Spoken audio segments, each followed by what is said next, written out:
Salut les petits cookers. Alors aujourd'hui, les gigas qu'on appelle les calamars, des gros calamars, vous savez, c'est les grosses gamelles que vous pouvez trouver chez votre poissonnier.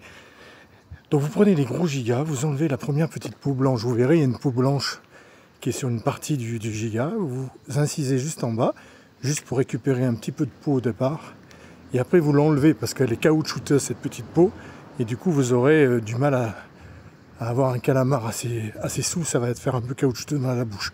Donc là vous enlevez la première peau, donc vous voyez la petite peau blanche sur vos gros calamars, vos grosses lamelles de calamar, et après vous coupez des petits morceaux comme ceci.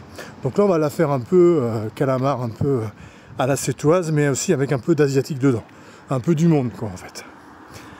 Donc on coupe bien comme ça. Donc là je vous dis pour à peu près 1,5 kg de calamar, hein. Un bon kilo, il y avait 1,4 kg et des poussières. Donc je fais bien revenir dans de l'huile, je chauffe bien ma poêle et je mets 2 oignons émincés dedans. Donc là je vous fais la bande son pendant que je marche, hein, donc du coup bah voilà, vous entendez peut-être une voiture en passant, c'est pas grave. Et on fait bien revenir donc dans de l'huile d'olive nos 2 oignons. Ensuite je mets des épices à rouille à la sétoise, pour la rouille à la sétoise, des épices pour la rouille. Donc là j'en mets beaucoup, j'en mets pas mal. On va dire on met au moins 2 cuillères à soupe bien remplies d'épices. Et on mélange avec nos oignons. Donc ça donne un très bon goût les épices pour la rouille. Je mets du gingembre, là, je mets une petite cuillère à café de gingembre en poudre. Alors je peux vous dire qu'on l'a goûté, c'était divin. C'est un peu une recette d'inspiration, hein, mais qui a très bien marché. Ensuite, je déglace avec du vin blanc, un gros verre de vin blanc. Une fois que j'ai bien fait revenir pendant 5 minutes tout ce qu'on vient de mettre. Voilà, et j'ajoute mes calamars dedans, mon kilo 450 à peu près, et je remue bien. Voilà, là je laisse 5 bonnes minutes, je laisse prendre un petit bouillon. Voilà, je les fais quand même revenir un peu, 5 minutes. Le feu est assez fort, hein. Je mets 4 gousses d'ail émincées en petits dés. Je sale et je poivre bien sûr.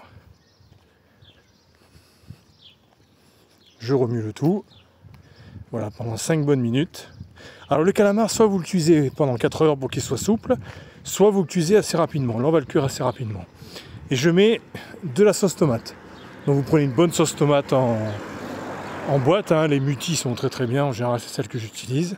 Et vous mettez au moins une bonne grosse boîte, hein. Si c'est des petites boîtes, vous en mettez 2.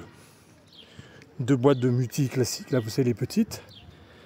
Et je mets de la sauce soja sucrée. Je mets à peu près au moins 4 à 5 cuillères à soupe de sauce soja sucrée.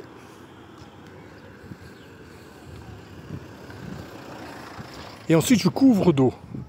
Donc je couvre vraiment avec pas mal d'eau. Et dès que ça va bouillir, je vais laisser 20 minutes. D'accord ? Voilà, là je mélange bien le tout. Et dès que ça bout, je compte 20 minutes et mes calamars sont prêts. Ils ne seront pas caoutchouteux, ils seront parfaits, vous les goûtez, hein, en général. Et ensuite je les sers avec du riz. En général j'utilise des nouilles chinoises. Je cuis des nouilles chinoises et je les sers avec. Regardez la belle couleur que ça a, le goût. Et alors surtout, ça a la puissance en goût, c'est divin. N'oubliez pas de partager un maximum la vidéo. Merci à vous les petits cookers et à bientôt. Ciao.